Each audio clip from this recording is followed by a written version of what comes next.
السلام عليكم ورحمة الله وبركاته.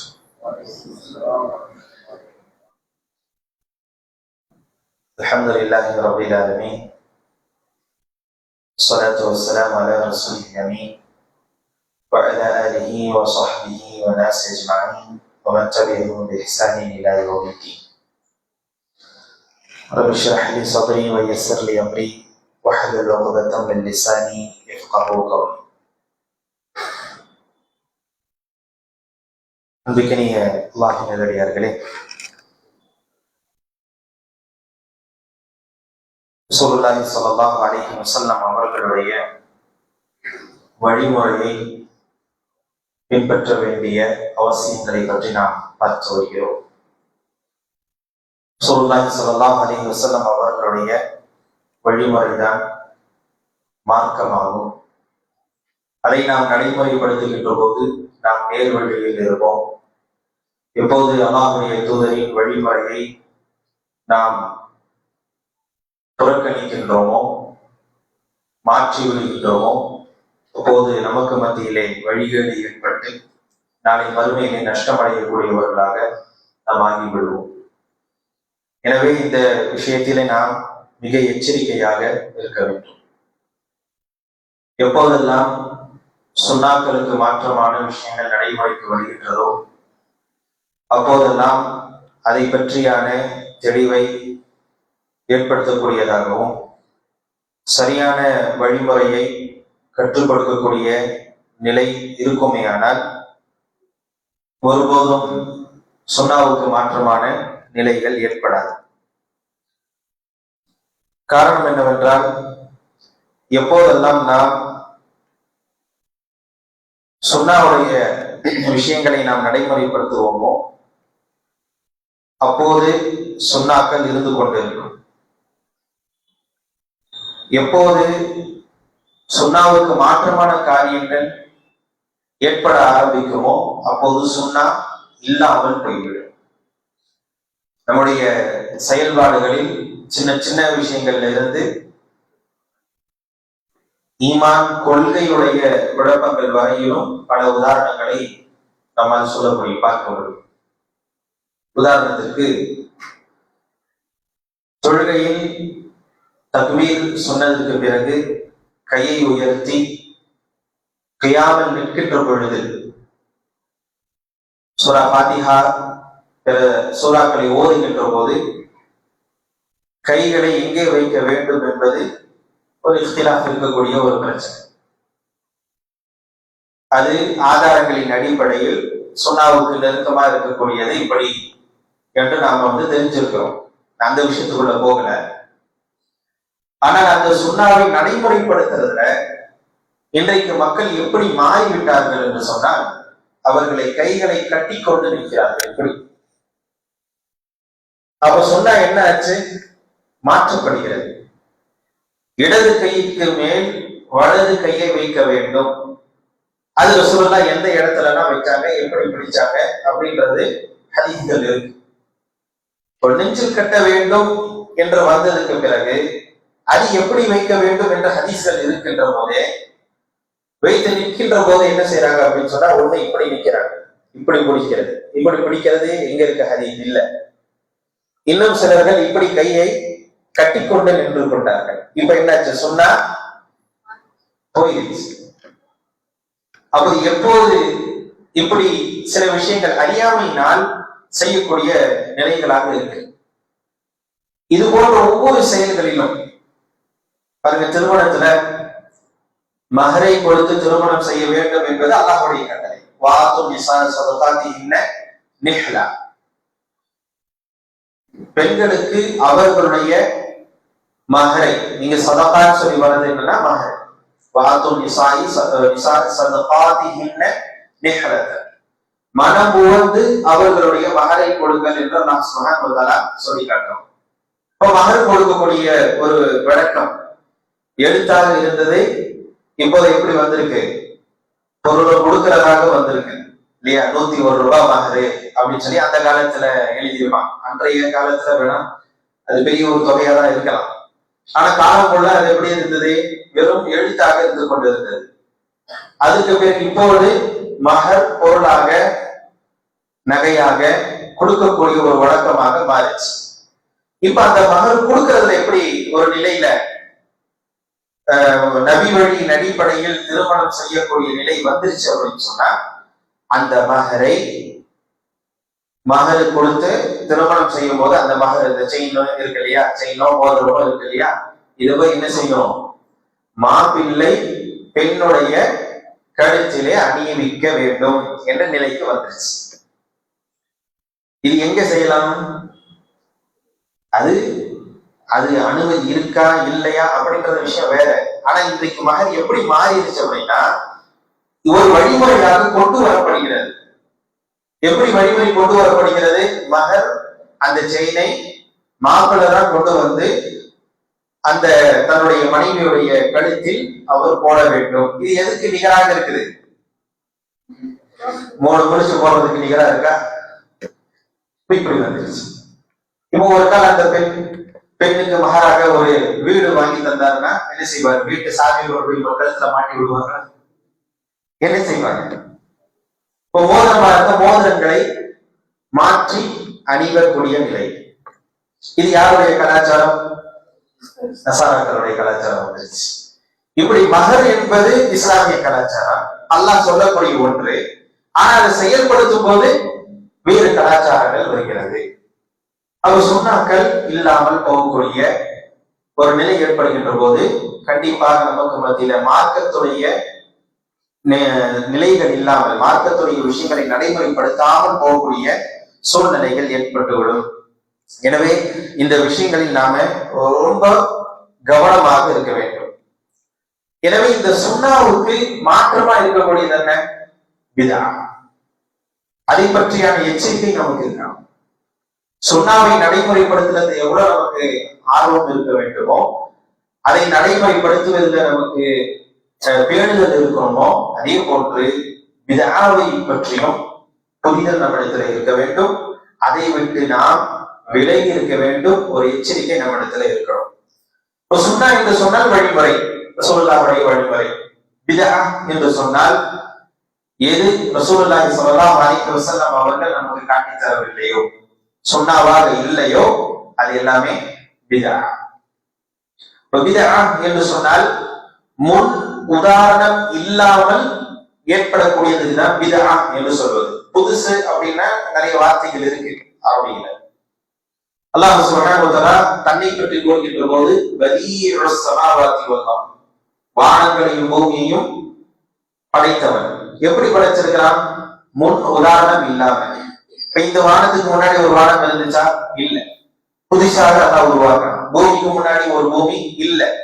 அப்போ முன்னாடி ஒரு உதாரணம், ஒரு மாடல், சாம்பிள் இல்லாம எது புதிதாக உருவாக்கப்படுகிறதோ அது பிதஆவாக இருக்கிறது. இப்போ மார்க்கத்துல இந்த பிதஆவுடைய விஷயம் என்ன? எது ரசூலுல்லாஹ் சொல்லி தரவில்லையோ, செய்யலையோ, கட்டளையிடவில்லையோ, மார்க்கமாக நமக்கு காட்டி தரவில்லையோ, அதை நன்மை என்று செய்வது, மார்க்கத்தில் இருக்கக்கூடிய ஒன்று என்று நினைத்து செய்வது பிதஆவாக மாறும். ரசூலுல்லாஹி ஸல்லல்லாஹு அலைஹி வஸல்லம் அவர்கள் அதை எச்சரிக்கை செய்திருக்கிறார்கள். மன் அமில அமலன் லைஸ அலைஹி அம்ருனா ஃபஹுவ ரத். யார் ஒருவர் ஒரு செயலை செய்கிறாரோ, அதுல நம்முடைய வழிகாட்டுதல் இல்லாம, கட்டளை இல்லாம ஒரு செயலை செய்கிறாரோ, அது மறுக்கப்பட்டதாகும் என்று ரசூலுல்லாஹி ஸல்லல்லாஹு அலைஹி வஸல்லம் அவர்கள் கூறியிருக்கிறார்கள். எனவே பிதஆக்களுடைய விஷயத்துல ரொம்ப கவனமாக இருக்க வேண்டும். நாளை மறுமையில ரசூலுல்லாஹி ஸல்லல்லாஹு அலைஹி வஸல்லம் அவர்களுக்கு ஒரு பிரத்யேகமான ஒன்று தரப்படும். நிறைய சிறப்புகள் இருக்கு ரசூலுல்லாஹ்வுக்கு. விசாரணை எல்லாம் முடிஞ்சதுக்கு அப்புறம் ஒன்று பிரத்யேகமாக ரசூலுல்லாஹ்வுக்கு ஒன்று தரப்படும். அது என்ன? ஹவுலுல் கௌசர். கௌசர் என்று சொல்லக்கூடிய அந்த ஹவுல், அதனுடைய நீளம் அகலம் எவ்வளவு பெருசு? ஹவுலுல் கௌசர் அதனுடைய நீளம், அதனுடைய அகலம் 3 நாள் பயணம் செய்தால் எவ்வளவு தூரம் இருக்குமோ அவ்வளவு பெருசு. 3 நாள் பயணம் செய்தால் எவ்வளவு தூரம் இருக்குமோ அவ்வளவு பெருசு அதனுடைய நீளமும் அதனுடைய அகலமும். அங்கே நிறைய குவளைகள் வைக்கப்பட்டிருக்கும். குவளைகள், கப்பு. எதுக்காக? தண்ணியை பார்த்தோம்னா டைவ் அடிக்க கூடாது, அதுல இருந்து எடுத்து குடிக்கணும். கஅததி நுஜூம், எந்த அளவுக்கு, எவ்வளவு அதோடைய எண்ணிக்கை என்ன? கஅததி நுஜூம், நட்சத்திரங்களுடைய எண்ணிக்கை போன்று. நட்சத்திரங்களை எண்ண முடியுமா? முடியாது. இன்ஃபினிட்டிவ்னு சொல்லுவாங்க. அதுல நம்ம எண்ண முடியாது, இவ்வளவு என்று அது கணக்கு சொல்ல முடியாது. அது போன்று அங்கே கோடைகள் வைக்கப்பட்டிருக்கும். அதனுடைய நீர் மிக சுவையானது, அது மிக தெளிவாக இருக்கக்கூடியது, தேனை விட மிக சுவையாக இருக்கக்கூடிய ஒரு நீர். அந்த ஹவுலுல் கௌசர்ல இருந்து ஒருவர் தண்ணீரை குடித்து விட்டால் அதற்கு பிறகு அவருக்கு தாகமே ஏற்படாது. அதுக்கு பிறகு அவருக்கு ஒருவரும் தாகமே ஏற்படாது. அந்த அளவுக்கு சிறப்பான ஒரு நீர் தான் இந்த ஹவுலுல் கௌசர். அப்ப ரசூலுல்லாஹி ஸல்லல்லாஹு அலைஹி வஸல்லம் உடைய உம்மத்துக்கு ரசூலுல்லாஹி ஸல்லல்லாஹு அலைஹி வஸல்லம் அவர்களுக்காக பிரத்யேகமாக கொடுக்கப்பட்டது. இன்ன அஅதைனாக அல் கௌசர். இப்ப கௌசரை உங்களுக்கு நாம தந்திருக்கிறோம் சொல்லி எல்லாம் சொல்லிக்காங்க. அப்போ மனிதர்கள் சொர்க்கத்துக்கு போறதுக்கு முன்னாடி இந்த ஹவுலுல் கௌசருக்கு போவாங்க. அங்கே சென்று அங்கே ரசூலுல்லாஹ் இருப்பாங்க. அங்கே நீரை குடிப்பார்கள், தண்ணீரை குடிப்பார்கள். அந்த நேரத்தில் சிலர்கள் குடிக்க விட மாட்டார்கள், தடுக்கப்படுவார்கள். அவர்கள் யார்? அவர்கள் தான் பிதஅத்வாதிகள். யாரெல்லாம் மார்க்கத்தின் பெயரால் புதுமைகளை உருவாக்கி செயல்முறைகளை செஞ்சார்களோ, ரசூலுல்லாஹ் காட்டித்தராத விஷயங்களை செய்தார்களோ, அவர்கள் அங்கே தடுக்கப்படுவார்கள். அப்ப சுன்னாவை நடைமுறைப்படுத்தக்கூடியவர்களுக்கு தான் அந்த ஹவுலுல் கௌசருடைய அந்த நீர், அதை குடிக்கக்கூடிய பாக்கியம், வாய்ப்பு. யார் விதானங்களை உருவாக்கி விட்டார்களோ, செயல்முறைப்படுத்துறாங்களோ, சுன்னாவுக்கு மாற்றமாக நடந்து விட்டார்களோ, அவர்களுக்கு பெரிய ஒரு பாக்கியம் இல்லாமல் போகிறது. எனவே இதை நாம் விதாக்களை நாம ரொம்ப எச்சரிக்கையாக இருக்க வேண்டும். அப்ப விதா என்பது ரசூலுல்லாஹி ஸல்லல்லாஹு அலைஹி வஸல்லம் அவர்கள் நமக்கு காட்டி தராத, நாம் நன்மை என்று நினைத்து செய்யக்கூடியது. சில நிலைகளில் அது ஒரு நன்மைக்குரிய ஒரு அமலாக இருந்தாலும், நன்மைக்குரிய ஒரு அமல் தான், ஆனா அதே அமலை ரசூலுல்லாஹ் சொல்லாத ஒரு விஷயத்துக்கு செஞ்சிட்டோம் அப்படின்னா அப்போ விதமா. உதாரணமா தொழுகை என்பது என்ன? மார்க்கத்தில் இருக்கக்கூடிய ஒரு அமல். 2 ரக்காத் ஒருவர் தொழுகிறார், இது கூடுமா? தாராளமா கூடும், எப்ப வேணாலும் தொழுகலாம், பிரச்சனையே இல்லை. ஆனால் ஒருவர் இந்த 2 ரக்காத்தை தொழுதால் நாளை வறுமையில் இன்னாருக்கு இன்ன நன்மை கிடைக்கும் என்றோ, அல்லது இந்த 2 ரக்காத்துகள் தொழுதால் உலகத்திலே இப்படி ஒன்று கிடைக்கும் என்று குறிப்பிட்டு ரசூலுல்லாஹ் சொன்ன செய்தி இல்லாம ஒருவர் சொல்லி அதை நடைமுறைப்படுத்திட்டால் அப்போ அது பித்அத்தாக மாறிடும். தொழுகை என்பது அல்லாஹ்வுக்கு செய்யக்கூடிய ஒரு இபாதா. இது நல்ல இபாதா. சொல்லுவதனால் அல்லாஹ்வோடு ஒரு நெருக்கம் ஏற்படுகிறது. ஆனா அதே அந்த நெருக்கம் ரசூலுல்லாஹ் காட்டித் தராத, சொல்லாத ஒரு சிறப்பு இருப்பதாக நினைத்து ஒருவர் செய்தால் அப்போது அது பித்அத்தாக மாறுகிறது. அந்த தொழுகைக்கு எந்த நன்மையும் இல்லாமல் போய்விடுகிறது. இப்படி பல விஷயங்கள் நமக்கு மத்தியிலே சில புதுமையான விஷயங்கள் ஏற்பட்டு விடுகிறது. குறிப்பாக சொல்ல போனா நம்முடைய சமுதாயத்துல இந்த தொழுகையுடைய விஷயத்துல, துஆவுடைய விஷயத்துல ஏற்படக்கூடிய ஒரு புதுமையான ஒரு விஷயம் என்னவென்று சொன்னால், சஜ்தாவுல துஆ கேட்கிறது. நீ சொன்ன உடனே உங்களுக்கு ஒரு என்ன, சஜ்தாவுல துஆ கேட்க கூடாதா அப்படின்னு இருக்கும். சஜ்தால தாராளமா துஆ கேட்கலாம். ஆனா எந்த சஜ்தால? சஜ்தாவுக்கு என்று ஒரு துஆவுக்கு என்று ஒரு சஜ்தா இருக்குதா அப்படின்னா இல்ல. ஒரு அடியான் அல்லாஹ்வோடு நெருங்குறது எப்போ? சஜ்தா என்று ரசூலுல்லாஹ் சொன்னாங்க. அது எங்க? தொழுகையில் இருக்கின்ற போது.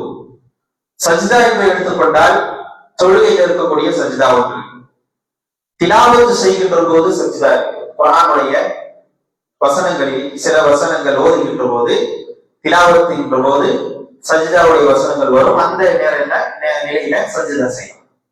இன்னொன்று சஜ்தா சஹ்வு, தொழுகையில ஏதாவது தவறுகள் ஏற்பட்டுவிட்டால் செய்யக்கூடிய சஜ்தா சஹ்வு. சஜ்தா ஷுக்ர், அல்லாஹுக்கு நன்றி செலுத்தும் விதமாக ஒரு சஜ்தா செய்வது. இப்படிதான் சஜ்தாக்கள் இருக்கிறதை தவிர துஆவுக்கு என்று தனியாக ஒரு சஜ்தா இருக்கா? இல்ல. ஆனால் இன்றைக்கு என்ன நிலை? தொழுது விட்டு அமர்ந்து துவா, கொஞ்ச நேரம் கையை தூக்கி துவா செய்யறோம், அதுக்கப்புறம் டக்குன்னு சஜ்தா செஞ்சு ஒரு துவா செய்யறோம் அப்படின்னா இது நடைமுறையில் இருக்கக்கூடிய ஒன்றா அப்படின்னு அப்ப நம்ம தவறாக புரிந்து கொண்டோம்.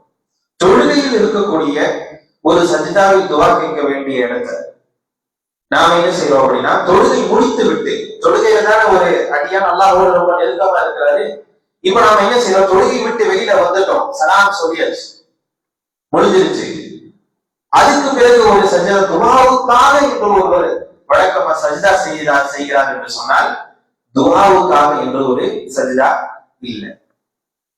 அதே போன்று சுன்னாவை பாருங்க, நிறைய சுன்னாவை வருவதில்லை. இந்த தொழுகையை எடுத்துக்கிட்டா சலாம் திருமணத்துக்கு பிறகு ரசூலுல்லாஹ் ஃபர்லான தொழுகைக்கு பிறகு நிறைய திக்ருகளை சொன்னாங்க. அதையெல்லாம் சொல்றதே கிடையாது. சலாம் திருமண உடனே எல்லா இடத்துல துவா கேட்க ஆரம்பிச்சோம். அப்ப இந்த திக்ருகள் என்ன ஆச்சு?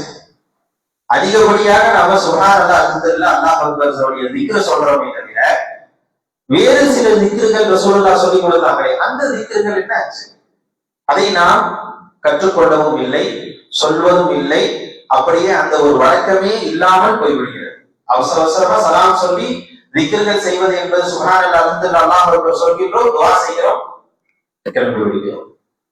அப்ப நிறைய இடங்கள்ல நாம சுன்னாக்களை, இதனால்தான் நான் ஆரம்பத்திலேயே சொன்னேன், சில சுன்னாக்கள் இருக்கிறது. அத்தனை சுன்னாக்களையும் நாம வளமையாக அதை வெவ்வேறு நிலைகள் அதை செயல்படுத்தி கொண்டே இருந்தாதான், ஒரு மெத்தடுனா ஒரே மாதிரி இல்லாம இருக்கிற அத்தனை சுன்னாக்களையும் நடைமுறைப்படுத்தி கொண்டே இருந்தால்தான் சுன்னாக்கள் இருக்கும். இல்லாட்டி சுன்னாக்கள் போய்விடும், பிதஅக்கள் வந்துவிடும். இந்த பிதஅக்களுடைய விஷயத்துல எந்த அளவுக்கு சஹாபாக்கள், தாபியீன்கள், அஇம்மாக்கள் எல்லாம் அறிவுரைத்திருக்கிறார்கள் என்பதை ஒரு சில அந்த கவுல்களை நான் உங்களுக்கு சொல்லி காட்டுகின்றேன். இமாம் ஷாஃபிஈ ரஹ்மத்துல்லாஹி அலைஹி அவர்கள் கூறுகிறார்கள், இதா ரஅய்து ரஜுலன் மின் அஸ்ஹாபில் ஹதீஸ் ஃபகஅன்னனி ரஅய்து ரஜுலன் மின் அஸ்ஹாபி ரசூலில்லாஹி ஸல்லல்லாஹு அலைஹி வஸல்லம். இமாம் ஷாஃபிஈ ரஹ்மத்துல்லாஹி அலைஹி சொல்கிறார்கள், நான் ஒரு அஹ்லு சுன்னா நபரை பார்த்தால், அஹ்லு சுன்னா யாரு? சுன்னாவை நடைமுறைப்படுத்தக்கூடியவர்கள். அஹ்லு சுன்னாவை சார்ந்த ஒரு மனிதனை நான் பார்த்தால் அது எனக்கு எப்படி இருக்கிறது என்றால் ரசூலுல்லாஹ்வுடைய சஹாபாக்களை பார்ப்பதை போன்று இருக்கிறது. ஏன்னா ரசூலுல்லாஹ்வுடைய சஹாபாக்கள், தோழர்கள் முழுக்க ரசூலுல்லாஹ்வை அப்படியே பின்பற்றினார்கள். ரசூலுல்லாஹ் ஒரு இடத்துல இருந்து போனாங்க அப்படின்னா இவங்க போகும்போது அந்த இடத்துல இருந்து போவாங்க, அமர்ந்து செல்வார்கள். ஏன்? ரசூலுல்லாஹ் இங்க இருந்தாங்க, இங்க அமர்ந்து சென்றார்கள் அப்படிங்கிறதுக்காக செஞ்சுட்டு போவாங்க. இந்த அளவுக்கு அவர்கள் ரசூலுல்லாஹ்வை அப்படியே அவர்கள் நேசித்து அதை நடைமுறைப்படுத்தக்கூடியவர்களாக இருந்தார். அதனால இங்க இமாம் ஷாஃபிஈ ரஹ்மத்துல்லாஹி அலைஹி சொல்கிறார்கள், நான் அஹ்லு சுன்னா நபரை பார்க்கின்ற போது நான் சஹாபாக்களை பார்ப்பதை போன்று இருக்கிறது என்று சொன்னார். அதே போன்று இமாம் மாலிக் ரஹ்மத்துல்லாஹி அலைஹி கூறுகிறார்கள், லன் யஸ்லுஹ ஆகிரு ஹாதிஹில் உம்ம இல்லா பிமா ஸலுஹ பிஹி அவ்வலுஹா. இந்த உம்மத்துடைய கடைசி, அதாவது இந்த உம்மத்துல இருக்கிற கடைசி மனிதர்கள் இருக்காங்க இல்லையா, இந்த கடைசி மக்கள், இந்த கடைசி நேரத்துல இருக்கிற மக்கள், இவர்கள் சீர் பெற மாட்டார்கள் இந்த உம்மத்தின் முதல் மக்கள் எதை கொண்டு சீர் பெற்றார்களோ அது இல்லாமல். அப்படின்னா என்ன? இந்த சமூகத்துடைய, இந்த உம்மத்துடைய முதல் மனிதர்கள் யாரு? சஹாபாக்கள். அப்ப இந்த உம்மத்துடைய முதல் மக்கள் சஹாபாக்கள். கடைசியில் இருக்கிறது மறுமையோட நம்ம எல்லாமே கடைசி தான். இப்ப நாம் சீர் பெற வேண்டும் என்றால் யாரை பார்த்து சீர் பெற முடியும்? எதை நடைமுறைப்படுத்தினா நாம நல்ல நிலையில இருப்போம்? சஹாபாக்கள் என்ன நிலை இருந்தாங்களோ அந்த அடிப்படையில் இருந்தா மட்டும்தான் நாமும் இருப்போம். இல்லை என்று சொன்னால் சீர்கட்டு விடுவோம் என்பதை சொல்லி காட்டுறாங்க.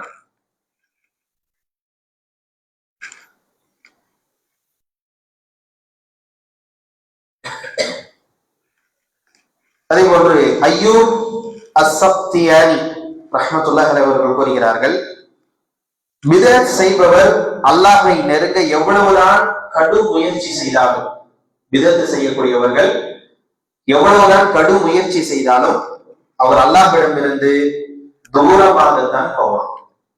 இப்ப விதாத்து புதுசா நம்ம நன்மையை நினைச்சு செய்யறது, இதெல்லாம் செஞ்சா நமக்கு நன்மைகள் இருக்கு. இறந்து போனதுக்கு அப்புறம் ரொட்டி சுட்டு கொடுத்தா என்ன? ஏன் ரொட்டி சுட்டு கொடுக்குறாங்க? சில மூத்தவங்க எல்லாம் இருந்தாங்க, நம்ம எல்லாம் இப்படி எல்லாம் இதெல்லாம் செய்யக்கூடாதுன்னு சொன்னா அவங்க வருத்தப்படுவாங்க. செத்தா ரொட்டி கூட சுட்டு கொடுக்க மாட்டேங்கிறீங்க அப்படின்னு சொல்லுவாங்க. உங்ககிட்ட போய் நான் மாட்டிக்கிட்டேனே அப்படின்வாங்க. ஏன்னா அவங்க ஒரு நம்பிக்கை இருந்தது. இறந்து அந்த நபருக்காக ரொட்டி சுட்டு கொடுத்தா சொல்லுங்க என்ன கிடைக்கும்? அவருக்கு நன்மை கிடைக்கும். அவ்வளவுதானா? அவருக்கு அது அவருடைய கபருடைய வேதனை குறையும். அந்த ரொட்டியை நடுவில் நின்னவர்கள் சொல்லுவாங்க. கபரு நெருக்கம் இருக்கும் போது இந்த ரொட்டி என்ன செஞ்சிருவான்? தடுச்சிருவோம். இது என்ன நன்மை நினைச்சுதான் அது செய்யறது. ஆனால் இங்கே அது நன்மையாக அது மாறாது. அப்ப எவ்வளவுதான் ஒருவர் அதுக்கென்று முயற்சி செய்து நன்மைகள் என்ற அடிப்படையில செய்து விதத்துகளை செய்து விட்டால் அவர் அல்லாஹ்விடம் ஒருவரும் அவர் நெருங்க மாட்டார். அவர் எங்கே போவாரு?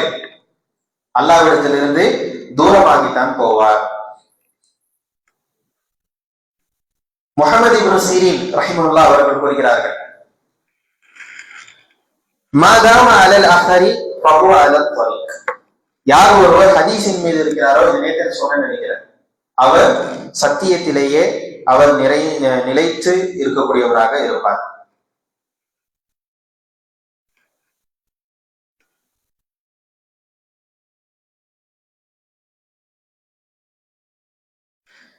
இப்படி நிறைய செய்திகள் இருக்கிறது. அமீருல் முஃமினீன் உமர் இப்னு கத்தாப் ரலியல்லாஹு அவர்கள் கூறுகிறார்கள், இதெல்லாம் கேட்கும் போது நிகழ்காலத்துல நடக்கிறது அப்படியே சொன்ன மாதிரி. அதுதான் எனக்கு இருக்கு. உமர் இப்னு கத்தாப் ரலியல்லாஹு அவர்கள் கூறுகிறார்கள், சயதி உனாசுன் யுஜாதிலூனகும் பிஷுபஹில் குர்ஆன். சில மக்கள் வருவார்கள். அந்த மக்கள் எப்படி வருவாங்க, என்ன செய்வாங்க என்று சொன்னால், குர்ஆனில் உள்ள இந்த முத்தஷாபிஹான விஷயங்கள் இருக்கு இல்லையா, அப்படிப்பட்ட அந்த வசனங்களை கொண்டு உங்களிடத்திலே விவாதம் செய்வார்கள், தர்க்கம் செய்வார்கள். முத்தஷாபிஹான வசனங்கள் என்று சொன்னால் முஹ்கமான வசனம், முத்தஷாபிஹான வசனம் சொல்லி சொல்லப்படும். முஹ்கமானது அப்படின்றது நமக்கு தெளிவா விளங்கும். முத்தஷாபிஹா என்பது அது வெளி தோற்றத்தில் ஒரு அர்த்தத்தை தர மாதிரி இருக்கும், ஆனா அதனுடைய அசல் அர்த்தம் வேற இருக்கும். அப்ப இந்த முத்தஷாபிஹான இந்த வசனங்களை கொண்டு உங்களோட அவர்கள் தர்க்கம் செய்வார்கள்.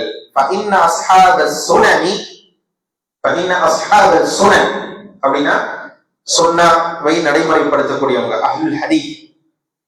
அஅலமு பிகிதாபில்லாஹி அஸ்ஸ வஜல், அல்லாஹ்வுடைய வேதத்தை மிக அறிந்தவர்கள் அப்படின்னு சொல்றாங்க. அப்ப யாரு?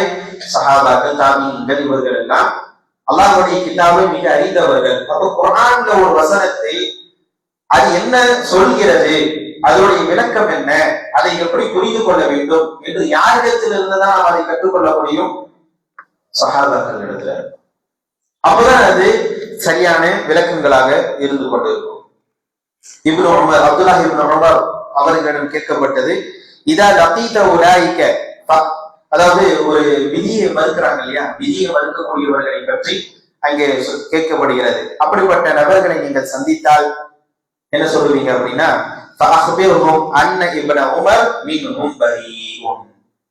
அப்ப நீங்க சொல்லுங்க, அப்படிப்பட்ட அந்த நபர்களை நீங்கள் சந்தித்தால் இப்னு உமர் அவர்களை விட்டு விலகி விட்டார், அவர்களும் அவரை விட்டு விலகிவிட்டவர்கள் அப்படின்னு சொல்லிருங்க என்று 3 முறை கூறுகிறார். அப்படின்னா இந்த பிதஅத்வாதிகளுக்கும் நமக்கும் சம்பந்தம் இல்லை. அப்துல்லாஹ் இப்னு அப்பாஸ் ரலியல்லாஹு அன்ஹு அவர்கள் கூறுகிறார்கள், லா துஜாலிஸ் அஹ்லல் அஹ்வா, இந்த மனோ இச்சை பின்பற்றக்கூடியவர்கள் பிதஅத்வாதிகளோடு அமராதீர்கள். ஃபஇன்ன முஜாலஸதஹும் முமர்ரிலத்துன் லில்கல்பி, அவர்களோடு அமர்வது என்பது உள்ளத்தை என்ன செஞ்சிடும்? நோய் வர வச்சிரும், நோயாக்கி விடும் என்று கூறுகிறார். காரணம் என்ன? அந்த பிதஅத்வாதிகள் எல்லாம் பிதஅத்தான விஷயங்களை எல்லாம் சொல்லுவாங்க. அந்த பிதஅத்துகள் எல்லாம் நமக்கு நல்லதாக தெரியுது, அதை பின்பற்றக்கூடிய ஒரு நிலை நம்மிடத்திலே வந்துவிடும். எனவே அப்படிப்பட்ட அந்த நிலை நம்மிடத்தில் இருக்கக்கூடாது என்று சொல்றாங்க. இப்படி மாலிக் இப்னு அனஸ் ரலியல்லாஹு அவர்கள் கூறுகிறார்கள், லா துன்கிஹு அஹ்லல் பிதஅ. ரொம்ப நம்ம இன்றைய காலத்துல கவனமா இருக்க வேண்டிய ஒரு விஷயம். லா துன்கிஹு அஹ்லல் பிதஅ வலா யுன்கஹு இலைஹிம் வலா யுஸல்லமு அலைஹிம். அதாவது லா துன்கிஹு அஹ்லல் பிதஅ. அஹ்லல் பிதஅ அப்படின்னா பிதஅவாசி, பிதஅத்துவாதிகளுக்கு நீங்கள் உங்களுடைய பெண்ணை திருமணம் முடித்து தராதீர்கள். பிதஅத்துவாதிகளுக்கு உங்களுடைய பெண்களை மனம் முடித்து தராதீங்க. அவர் திருமண உறவை பற்றி பேசாதீங்க. அவர்களுக்கு சலாமு கூட சொல்லாதீங்கன்னு சொல்றாங்க. அப்போ பிதஅத்துவாதிகள் என்பது அவர் இன்றைக்கு என்ன சூழ்நிலை ஏற்பட்டு விட்டது? யார் குர்ஆனையும் சுன்னாவையும் பேசுகிறார்களோ அவர்கள் கூட தங்களுடைய பிள்ளைகளை மகள்களை குர்ஆன் சுன்னாவை பேசக்கூடியவர்களுக்கு திருமணம் முடிச்சு கொடுக்கிறது இல்லை. அதுக்கு பல காரணம் என்ன? முதல் அந்தஸ்து, பொருளாதாரம், என்ன இதெல்லாம் இங்க குறுக்கே நிற்கிறது. அதுக்கு ஒரு வாதம் வேற ஒண்ணு இருக்கு. நாம என்ன செய்வோம்னா அவங்கள திருமணம் செஞ்சு நம்ம வழிக்கு கொண்டு வந்துடலாம். கொண்டு வந்தவங்க எல்லாம் பாருங்க, வழியில இருந்தாங்களா? ஆமா, வழிக்குதான் போயிருக்கிறாங்களே தவிர அந்த வழிக்கு போயிருக்கிறது தான் நிறைய இருக்கே தவிர அங்கிருந்து நிறைய கூப்பிட்டு வந்து இருந்த மாதிரிலாம் தெரியல. ஏன் என்று சொன்னால் ஒரு கால் அப்படியே இருந்தா குடும்பத்துல பிரச்சனையாவே தான் இருந்துட்டு இருக்கும், நிம்மதியாவே இருக்காது. இல்லை என்று சொன்னால் இவருக்கு தெரியாமையே அவங்க எல்லா காரியத்தையும் செஞ்சுட்டு இருப்பாங்க. இவர் தடுக்கிறாரு அப்படின்றதுக்காக இவர் அப்படியே ஒதுக்கிடுவாங்க. நீங்க ஒண்ணும் செய்ய வேண்டாம், நாங்களே எல்லாத்தையும் செஞ்சுக்கிறோம் அப்படின்னு சொல்லி எல்லா வீரத்திலும் அவங்க செஞ்சுட்டு இருப்பாங்க. இவருக்கு அங்க எந்த பவரும் இருக்காது. அப்ப என்ன ஆகும்? அப்ப இதெல்லாம் யாரு இவனும், அதாவது அனஸ் இப்னு மாலிக் அவரே சொல்லி இருக்கிறார் அப்படின்னு இன்னைக்கு சொல்லக்கூடிய, இன்னைக்கு இருக்கக்கூடிய உலமாக்கள் சொன்ன விஷயம் இல்லை, இது அன்றைக்கே சொல்லப்பட்டிருக்கு. காரணம் என்ன? திருமண பந்தம் என்பது நம்முடைய வாழ்க்கையில ஏற்படக்கூடிய மிக முக்கியமான ஒன்று. அதுல நேசம் இருக்கு. அப்போ பிதஅத்துவாதிகளோட திருமணம் செய்யப்படுதுன்னா அங்க என்ன இருக்கு? கணவன் மனைவிக்கு மத்தியில என்ன இருக்கு? நேசம் இருக்குது. ஒருவர் நேசிக்கிறது அல்லாஹ்வுக்காக நேசிக்கிறோம். இப்ப பிதஅத்துவாதிகள் எப்படி நேசிக்கிறது? மனைவியை எப்படி நேசிக்க முடியும்? இல்ல கணவன் எப்படி அந்த மனைவியை, பிதஅத்தை செய்யக்கூடிய மனைவியை நேசிக்க முடியும்? வழிகேட்டுல இருக்கக்கூடியவங்க எப்படி மன ஆறுதலை நேர்வழியில் இருக்கக்கூடியவருக்கு தர முடியும்? அதனாலதான் இங்க பிதஅத்துகள் என்பது நாம எச்சரிக்கையாக இருக்க வேண்டிய ஒன்று என்று இமாம்கள் நமக்கு அறிவுரை சொல்லியிருக்கிறார்கள். இன்னும் ஏராளமான செய்திகள் இருந்து கொண்டிருக்கிறது. எனவே அன்பார்ந்த சகோதரர்களே, சகோதரிகளே, அல்லாஹ் சுப்ஹானஹு வ தஆலா நமக்கு மிக தெளிவான ஒரு நிலையில இந்த மார்க்கத்தை நமக்கு வழங்கியிருக்கிறார். அதை சரியான முறையில் புரிந்து கொண்டு புரிய வேண்டிய முறையில் புரிந்து அதை நடைமுறைப்படுத்துவோம். ஆனால் நாம் நேர்வழியில் இருப்போம். எப்போது இந்த சுன்னாக்களின் மீது அக்கறை இல்லாமல் நாம் செல்கிறோமோ அப்போது நமக்கு பிதஅத்துகளும் வழிகேடுகளும் ஏற்பட்டு நாளை மறுமை வாழ்க்கை நம்ம நஷ்டத்துக்குரிய வாழ்க்கையாக மாறிவிடும். எனவே நாம் எச்சரிக்கையாக இருந்து அல்லாஹ்வுடைய அருளை பெறக்கூடியவர்களாக நாம் மாறுவோம். அகூலு கௌலி ஹாதா வ அஸ்தக்ஃபிருல்லாஹ லீ வ லக்கும் இன்னஹு ஹுவல் கஃபூருர் ரஹீம் வ ஆகிரு தஅவானா அல்ஹம்துலில்லாஹி ரப்பில் ஆலமீன். சுப்ஹானல்லாஹி வ பிஹம்திக அஷ்ஹது அன் லா இலாஹா இல்லா அன்த அஸ்தக்ஃபிருக வ அத்தூபு இலைக். அஸ்ஸலாமு அலைக்கும் வ ரஹ்மத்துல்லாஹி வ பரகாத்துஹு.